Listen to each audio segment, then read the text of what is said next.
The government sponsorships at university date back to 1986, when all the 1,239 students admitted to the country's only public university then, Makerere University, were placed on government bursaries. At the time, the population was much smaller and the number of higher institutions was limited.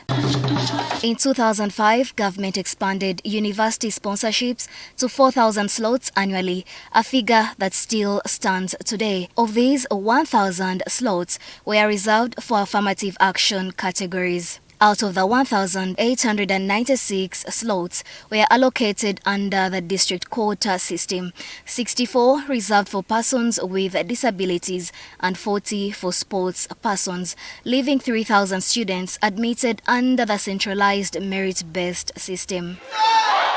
However, over the years, there have been calls to review the scheme. Now, Ministry of Education and Sports, under the instructions of the Minister of Education and Sports, Janet Museveni, is reviewing the scheme based on a number of factors, such as difference in population sizes of districts. There are districts which by land size and population are much bigger than some districts which were created out of one sub-county or one county. Number two, that the district quota system would be the most preferred equitable mode of distribution of this quota. The review will also look at the population currently in comparison to slots allocated at the moment. Since we came up with the allocation of 4,000 merit-based or slots for bursaries, the population dynamics have changed. So what the minister has been tasked with by the First Lady is to do a comprehensive review.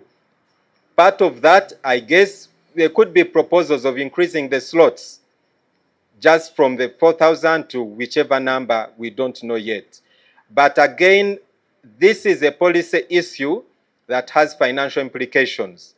The ministry will come up with proposals and take them to cabinet for discussion.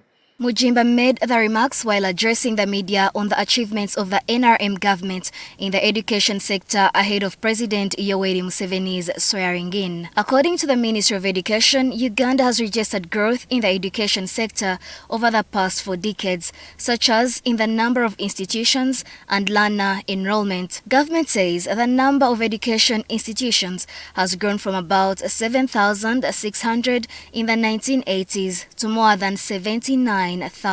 Include 45,466 primary schools, 7,503 secondary schools, 1,494 post-primary institutions, 126 international schools, and 55 universities and degree awarding institutions. Officials say enrollment in universal primary education schools has risen from 2.5 million learners to more than 9 million learners today. Secondary school enrollment has grown to over 2.1 million learners, largely attributed to the introduction of universal secondary education in 2007. Despite the growth, the transition rate from primary to secondary education remains at only 60% as of last year. And there are reasons why it is at that level.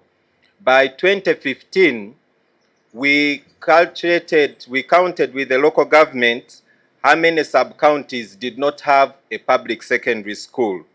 At that time, there were about 325 sub-counties. But since then, because the locals in the various constituencies demand for more administrative units of local governments at sub-county level, these 325 sub-counties that had no public secondary school in 2015 has now increased to more than 800 sub-counties. So the target of places we need to put a public school that is affordable keeps on moving ahead. Despite this, there has been persistent concerns over inadequate capitation grants to schools. Currently, government provides about 20,000 shillings per learner annually, an amount many school administrators say is insufficient to run institutions effectively. However, government says plans are underway to fully implement free primary education, with officials currently reviewing the unit cost of education to determine what government should finance and what parents may continue contributing. For example, one of the issues that is I think already settled is the issue of uniform, that the government should not be buying uniform. It should be a responsibility for the parents. The proposals will also be presented to Cabinet and are expected to guide future capitation funding for schools. So at that stage, that is when we can clearly say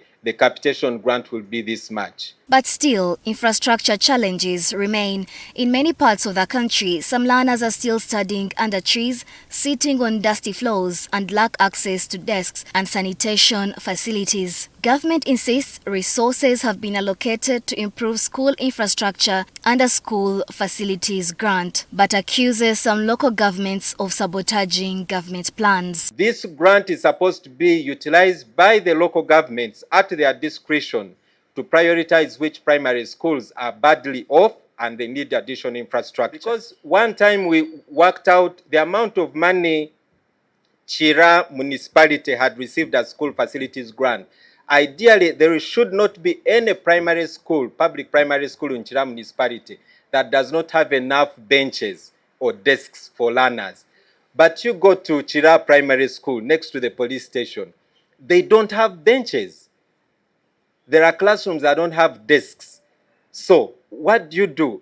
The responsibility lies in the hands of the district or local government leaders. Norbert Atkunda, NTV News.